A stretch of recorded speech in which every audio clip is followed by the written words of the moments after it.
La somme théologique de saint Thomas d'Aquin, première partie, question 75, article 3. Les âmes des animaux sont-elles subsistantes ? Le livre des dogmes de l'Église affirme : nous croyons que l'homme seul a une âme substantielle. Les âmes des animaux ne sont donc pas une véritable substance. Résumé de l'argumentation. Les âmes des animaux, n'agissant pas par elles-mêmes, ne sont pas subsistantes, car elles ont toutes une même manière d'être et d'agir. Corps de l'article.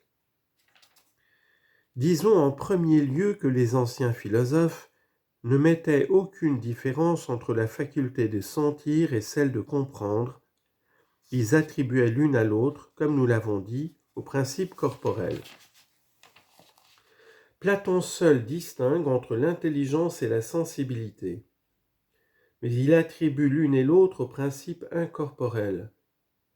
Il établit que comprendre et sentir sont deux facultés que l'âme possède par elle-même. Et il suivrait également de là que les âmes des animaux sont subsistantes. Mais Aristote pose en principe que parmi les opérations de l'âme, l'action de comprendre est la seule qui s'exerce sans le secours d'un organe corporel, que celle de sentir au contraire, et toutes les opérations de l'âme qui en sont la conséquence, ne peuvent s'exercer qu'avec une certaine modification dans les organes corporels. Comme dans l'action de la vue, la pupille est modifiée par la couleur des objets. Et de même par rapport aux autres sens. Il est manifeste dès lors que l'âme sensitive n'a aucune opération propre et spéciale, et que toute opération de l'âme sensitive appartient à l'âme tout entier. D'où il résulte que les âmes des animaux, n'opérant rien par elles-mêmes, ne sont pas un être subsistant. Tous les individus de la même espèce ont, encore une fois, le même être et la même action. Première objection. L'homme rentre en effet dans l'espèce générale des animaux.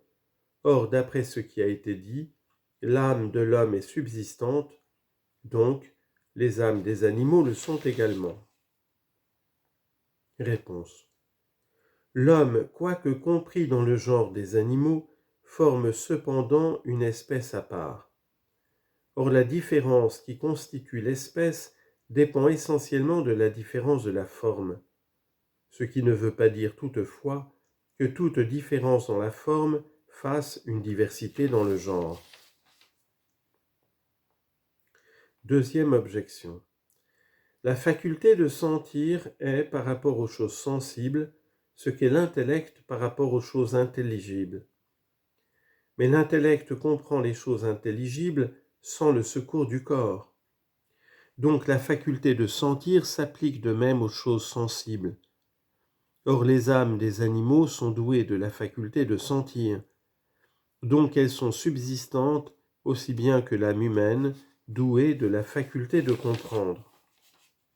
Réponse.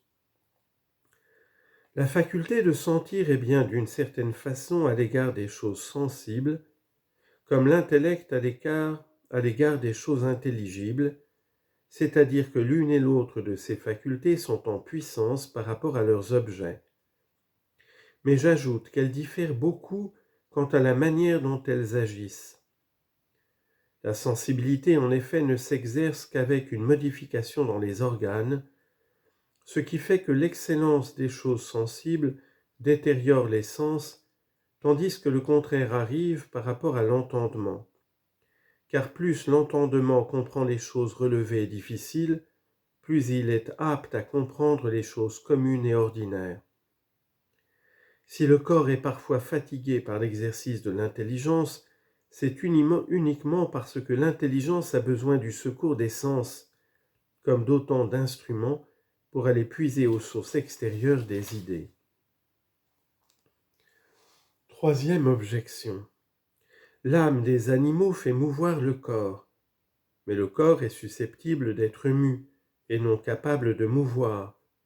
Donc l'âme des animaux a une opération indépendante du corps. Réponse. Il y a deux sortes de forces motrices.